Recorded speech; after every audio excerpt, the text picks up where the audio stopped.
12 o'clock now. They started mud pack at 10, and then the first heat race of the day rolled off at 11. Welcome back to today's video, night number 2 of the 2022 West Coast Nationals, and we are going to be jumping right into the on-track action.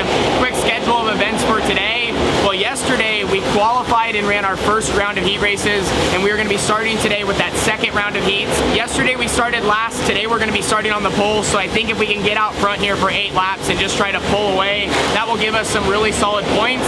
Then later in the afternoon we are going to be running a qualifier, which just is a little bit longer heat race that is based upon where you end up in points after running the heats. It's a little bit confusing. I'll keep walking you through the day as we go, but it's kind of raining right now. It's pretty cold. We just finished getting the Factory QRC gang already, as we gotta be on it. This will set us up for tomorrow's 50 lapper, and if we can get through it, we'll be in a really good spot. So I'm gonna be getting in here as I'm the first open heat race in the next 30 minutes. Continue to watch the racetrack, but it's extremely fast juice, and we're seeing some fast lap times. So excited to be starting up front and trying to pull away. At least 5 years, I would say, for Tanner Horses to be back here in an outlaw kart.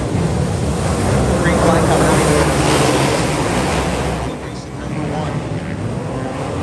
Holmes in his early race. They've got a couple cars getting together at the tail end.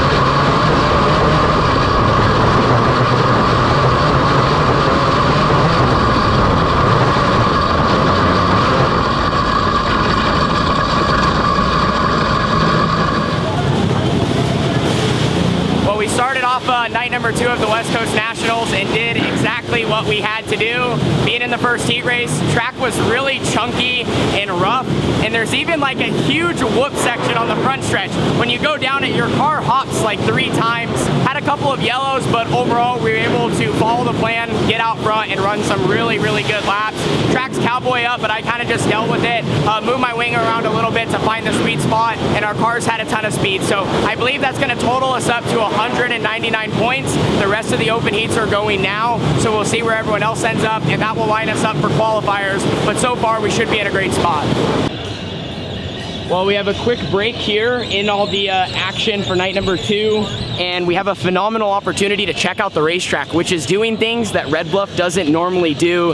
They got a ton of water in the surface, and with all the laps that were going to be ran today, they needed that, and it's almost starting to develop a small cushion, or at least a pile of dirt as it kind of builds up with all the material that is just moving around the track. You can kind of see it right here. It's not much, but it's just starting to develop what could be a cushion maybe later in the night. All these kids followed me down here. They all want to be in the YouTube video, so thank you guys for hanging out, all competing at the 17th annual West Coast Nationals. Anyway, surface has a ton of grip. It's going to start slickening off here, I think, as we get into qualifiers. Brody says I'm slow, but won our heat race. Great start. We should be probably rolling off from row 4 in a qualifier here when they post the lineups.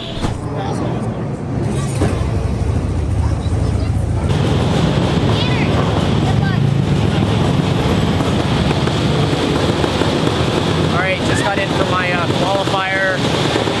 Right now we're going to be rolling off from 8th, so 3rd in points, but the top 15 are really close, so it's crucial to go forward. Racetrack is slowing down a little bit, but all we can do is, I mean, there's no game plan here. It's about moving forward and going to the line. There's just a couple qualifiers went before us, so we're one of the last to hit the racetrack. If we do our job, we're going to be looking pretty for the top 10 in points dash deal later, but right now we're focused on what's about to hit the track and that's the qualifier before they're outside starting spot. So wish us luck. Made our car better from the last time we hit the track, and we should be dialed.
I can finally take a breath. Was able to move from 8th to 4th there in that qualifier, which will lock us into Sunday's 50-lap, $2,500 to win finale. I knew that qualifier wasn't going to be easy.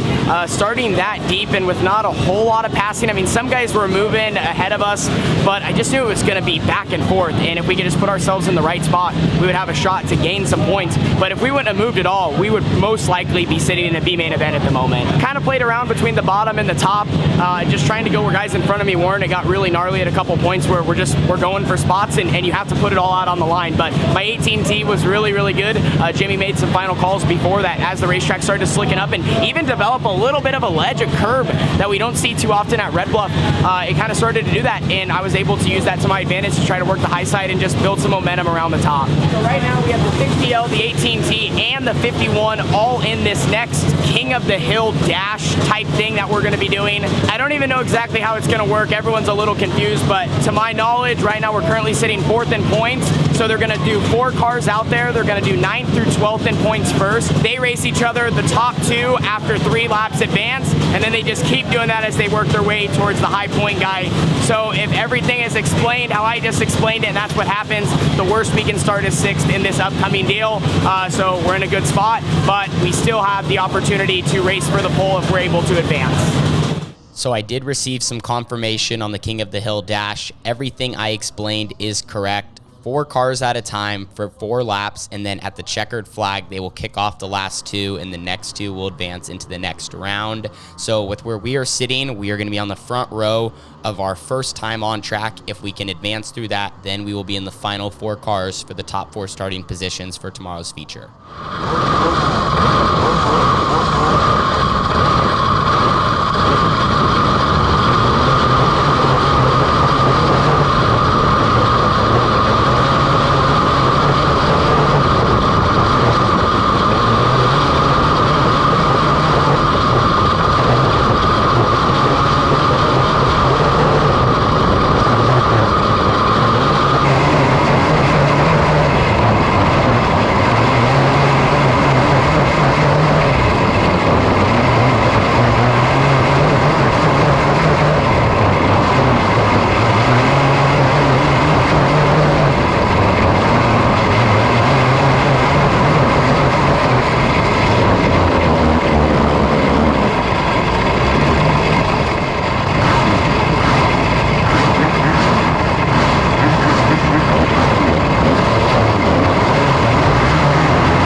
Well, with the conclusion of the King of the Hill, that wraps up night number 2 of the West Coast Nationals. We only did 2 rounds with where we ended up in points, so won the first one and then started 3rd there in the finale with the final 4 cars where we were going to line up 1st through 4th for tomorrow's 50-lapper. And it wasn't really too critical to try to make anything happen. I mean, if you start 1st or you start 4th, I mean, that's all really good. And so for me, you know, usually I kind of like to be on the outside, and starting 4th is a really, really good spot to not be a sit and duck out front early, but you can kind of just see how the race goes on in the first 10-15 laps and really try to make a calculated plan on how to, you know, bring home a golden eagle. But anyway, we ended up technically just finishing where we started, rolled off 4th in points there going into that, and we will be starting 4th for tomorrow's feature. It's kind of early. It's only like 7 o'clock. Everyone's going to kind of hang out. We're going to maintenance the cars, go through them, and make sure we don't miss any of the fine details for tomorrow's race because, I mean, quite frankly, this is the biggest outlaw kart race of the year, and we definitely want to take advantage of the opportunity of where we start.